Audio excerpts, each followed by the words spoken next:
Bonjour et bienvenue à la critique exigeante. Et on ne parlera pas de Jiren cette semaine. J'ai changé un peu l'horaire parce que je vais faire la défense de Terminator Genisys. Parce que Terminator Dark Fate sort bientôt, donc ça fait en sorte que c'est d'actualité. Et encore une fois, je vais préciser, je ne vais pas vous dire que Terminator Genisys c'est un excellent film pour un bon film. Il y a beaucoup de problèmes dans ce film-là. Mais simplement qu'un peu à l'image de Dragon Ball GT, le film regorge quand même d'idées, de concepts que je trouve assez intéressants au point que je ne regrette pas de l'avoir vu et qu'il ne mérite pas d'être le sac de frappe que je peux souvent voir sur le web, hein, le pire Terminator ou quelque chose de ce genre-là. Non, je pense que peut-être le 3, en ce sens-là, mérite davantage cette place-là, bien qu'encore une fois, le 3 aussi, je peux quand même souligner le fait qu'il y a encore les effets pratiques qui sont encore vachement impressionnants de l'époque, mais bon. Ce n'est pas le sujet du jour, c'est juste pour se porter à la défense de Terminator Genisys. Et à ce niveau-là, justement, un des premiers éléments que je voudrais souligner qui va justement un peu faire un effet d'affrontement, si on veut, avec Terminator Dark Fate, c'est simplement dans la prémisse de l'idée du film. Dans Terminator Genisys, on est juste dans une temporalité différente. Ça ne se veut pas être une suite officielle à un film alors qu'il y a déjà une suite officielle à exister, parce que Terminator Dark Fate, c'est ça, hein? C'est dans ce mouvement d'auto-flagellation et de fanservice. Hein, vous n'avez pas aimé Terminator 3, inquiétez-vous pas, on va faire la bonne suite au film que vous aimez, Terminator 2. Le seul X, c'est qu'on a Terminator 3, et que si jamais Dark Fate ne fonctionne pas, c'est quoi? On va encore faire une autre vraie suite à Terminator 2, ça devient ridicule, d'autant plus que j'ai appris quelques éléments, je n'ai pas vu le film de Terminator Dark Fate, mais j'ai quand même appris quelques éléments de l'intrigue, et disons que si ce but c'était de faire une suite honorable, je pense qu'ils se sont encore plantés. Donc, Terminator Genisys est dans une autre temporalité, donc on vient justement faire un soft reboot, mais sans forcément faire cracher au visage de T2 ou T1.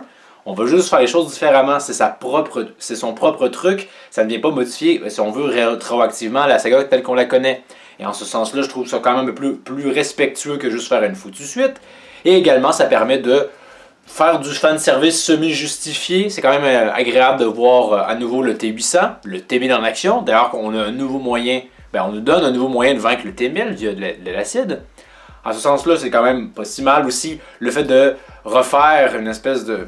refaire littéralement hein, une des scènes de Terminator 1 avec des capacités modernes. C'est quand même assez intéressant parce qu'on peut faire la comparaison des deux et voir à quel point ça a peut-être pu changer ou pas changer. C'est une belle forme de hommage, mais oui, c'est peut-être un peu d'autoplagiat, mais n'empêche que je trouve quand même le procédé un peu plus intéressant parce que Terminator Dark Fate va faire un peu un Terminator 2 de lui-même ou un Terminator 1. Et là, t'as même pas la fonction hommage, donc je sais pas, je vois pas trop l'intérêt à ce niveau-là. Terminator Genisys, au moins avec son concept de lignes temporelles différentes, je trouve qu'elle quand même pouvait jeter un regard un peu plus intéressant sur la saga avec ses nuances, avec des personnages qu'on connaît bien. Ça semblait moins être... comment dire? Dans les deux cas, ça me semble être assez inespéré, mais au moins, je trouve qu'il y a une variance dans Terminator Genisys qui est assez agréable. Également, au niveau des thèmes peut-être ou des idées apportées, on va dans Terminator Genisys avec à peu près la même lignée que Terminator 2, avec notamment l'idée de un cyborg, un Terminator qui peut s'humaniser. Et c'est sûr qu'à ce niveau-là, c'est rien de nouveau, mais les angles d'attaque, les nuances qu'on apporte, je trouve quand même sont assez nouvelles au point d'en être assez intéressantes.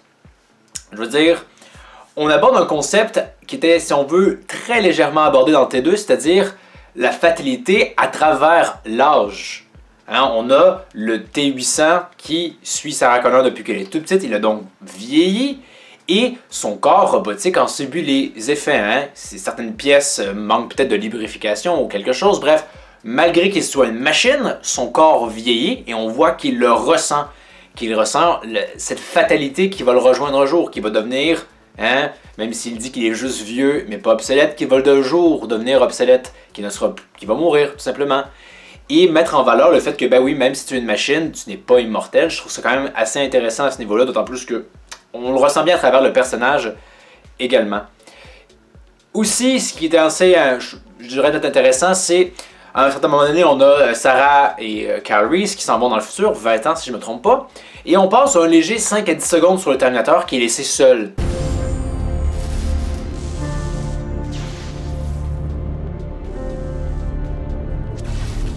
Et justement, à travers ce peu de temps qu'on a, on comprend le sous-texte. Hein? C'est que le Terminator anticipe probablement les futurs 20 ans de solitude qu'il va vivre. Et également, je pense qu'il anticipe aussi ce 20 ans-là. Il va les ressentir le temps qui passe et l'ennui qui va possiblement venir avec. C'est sûr qu'il y a des préparations à faire pour leur arrivée dans le futur, mais probablement qu'au bout de 2 ans, il va avoir fait le tour ou quelque chose. Donc il y a quand même un sacré paquet de temps qu'il va devoir passer seul à attendre. Est-ce qu'il peut se mettre en mode veille? Nul ne sait, mais on le sent qu'il va ressentir cette solitude-là, soit que parce que Sarah Connor lui manque, mais également parce qu'il va être seul, quelque chose à laquelle il n'était pas habitué. Et ces deux points-là sont, si on veut, légèrement présents dans T2, mais ici sont apportés vers des angles un peu différents. On avait la fatalité dans T2, mais pas à travers l'âge, hein, à travers juste le fait qu'une machine peut chercher à mettre fin à ses jours. Un suicide, hein, c'est capable aussi de faire ça. Et si c'est différent, on y va vraiment avec la fonction de l'âge. Et également, on a aussi une notion de sacrifice à la fin de Terminator Genisys. On y va moins en subtilité quand le T-800 déclare, si on veut, son amour paternel envers Sarah Connor. C'est vraiment moins subtil que dans Terminator 2, mais en même temps, il a passé beaucoup plus de temps avec elle. Donc c'est normal qu'il ait davantage développé ses émotions que dans T2. Également, peut-être dans juste un passage que j'ai quand même pu apprécier, c'est quand Sarah Connor et Kyle Reese apprennent qu'ils sont destinés à s'aimer et donner naissance à John Connor. J'ai aimé ce passage-là parce que quand ils l'apprennent, je trouve que leur réaction était naturelle, réelle. Souvent, je trouve que dans les récits, on a des personnages qui ne réagissent pas comme ils auraient dû réagir face à des phénomènes. Soit qu'ils ne se posent pas les bonnes questions ou n'en s'en posent pas en fait. Ici, je trouvais que non. Je trouvais que les questions qu'ils se posaient, les réactions qu'ils avaient étaient humaine et ça venait donner un sentiment de réalisme au film et ça permettait justement d'explorer à pleine capacité cette idée-là d'une ligne temporelle où ils apprennent qu'est-ce qui aurait dû se passer dans la ligne originale si on veut et j'avais trouvé ça intéressant à ce niveau-là. Et maintenant comme dernier point, j'ai pas forcément des tonnes de points non plus pour défendre le film parce qu'encore une fois, le film est très loin d'être parfait. On a le John Connor Terminator qui, bon, en tant que tel, je le trouve pas incroyable, mais quand ils sont dans l'hôpital et je pense qu'il y a une résonance magnétique qui soit pétée ou quelque chose, et qu'ils tentent de s'éloigner de cette forme d'aimant géant, l'effet visuel à ce moment-là, je l'ai trouvé quand même assez sympathique. Oui, c'est très superficiel comme bon point, mais bon, si je peux faire comme « Oh » durant un film, on va le prendre assurément. Donc, ça conclurait, je vous dirais, ma défense de Terminator Genisys. C'est quand même forcément court, parce que il n'y a pas tant de bons points, mais rien que pour ces points-là, je me souviens avoir été agréablement surpris durant le cinéma, durant le visionnement. Même si, bon, il y a également d'autres points qui m'ont fait un petit peu grincer des dents, comme par exemple, on parlait du sacrifice du T-800, qui finalement n'arrive pas parce que pour une raison Y, il tombe dans une mort de liquide d'acier et devient un T-1000, donc aucun sacrifice, il s'est même vu être amélioré. C'est sûr que si on veut, c'est différent de ce qui s'est passé dans T2, mais t'as tout l'enjeu émotionnel qui n'est plus là malheureusement à ce niveau-là. C'est un peu dommage. Et également tout le concept de voyage dans le temps plus ou moins dysfonctionnel avec...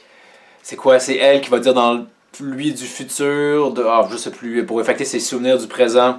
Bref, un voyage temporel qui se casse un peu la tête. Donc forcément, je répète, le film n'est pas parfait, mais pour les points que j'ai soulevés, je trouve quand même qu'il ne mérite pas d'être...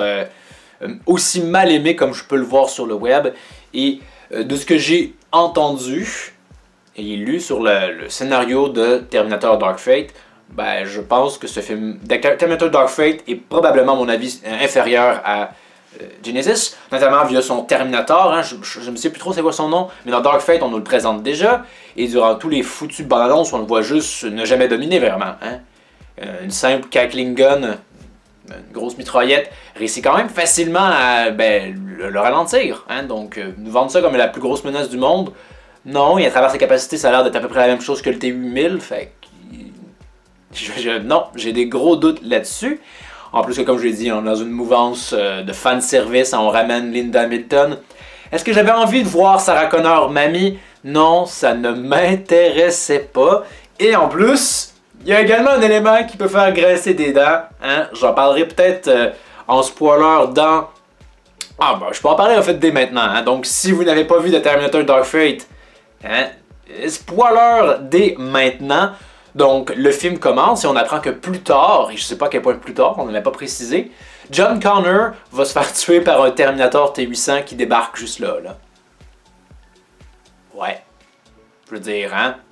Ça, c'est vraiment respecter Terminator 2, là. Wow! et qu'en plus, on explore par exemple, par contre, à ce qui paraîtrait, l'idée que le T-800 a accompli sa mission et qu'il s'en va juste vivre une vie de lambda. Là-dessus, il y a peut-être quelque chose d'intéressant à exploiter, mais le prix à payer pour l'obtenir, c'est-à-dire rendre, si on veut, canon le fait que John Connor, ben oui, durant le T2, durant le deuxième Terminator, il a réussi à survivre à tout ça. Là-dedans, non, il se fait juste tuer comme un lambda. J'ai hâte de voir combien de temps est accordé à cette scène. C'est 2 minutes, 3 minutes. En plus, on se pose la question, ça veut-tu dire que Skynet finalement a réussi? Dans ce cas-là, pourquoi est-ce que toute la nouvelle menace est en place? Peut-être que le film y répond, je ne sais pas. Mais juste cet élément de scénario me fait vraiment douter sur la qualité de ce film-là. Donc, j'ai pris un autre détail. Donc, Terminator Genisys, qu'est-ce que vous en avez pensé? Et qu'est-ce que vous pensez de Terminator Dark Fate? Si vous l'avez vu, comment les deux se comparent? Je pense que c'est beaucoup... ces deux sont beaucoup en confrontation parce que forcément, ça se voulait être une tentative de renouveau de la série. Et c'est d'ailleurs très surprenant que Terminator Dark Fate existe tout simplement parce que Terminator Genisys est un peu planté. Et il faut croire qu'ils croient quand même qu'ils peuvent, avec du fanservice, réussir à convaincre les fans de se déplacer. En tout cas, j'ai des doutes. Je pense que le film va se planter de façon de nos jours. Pas mal, beaucoup de films se plantent à moins que tu sois une production Disney. Et oui, le cinéma se meurt, mes amis. Donc, la semaine prochaine, on se retrouve véritablement pour une vidéo sur Jiren. En attendant, merci d'avoir regardé. N'hésitez pas à commenter, ça me fait un plaisir de débattre avec vous. Et à ce niveau, je voudrais encore une fois remercier pour les débats lors de ma dernière vidéo sur le chapitre de Dragon Ball Super. C'est toujours agréable. Donc, merci encore une fois d'avoir regardé. N'hésitez pas à aimer toutes mes vidéos, en fait, de toutes les partager, vous abonner. Et je vous dis à la prochaine critique exigeante. I'll be back.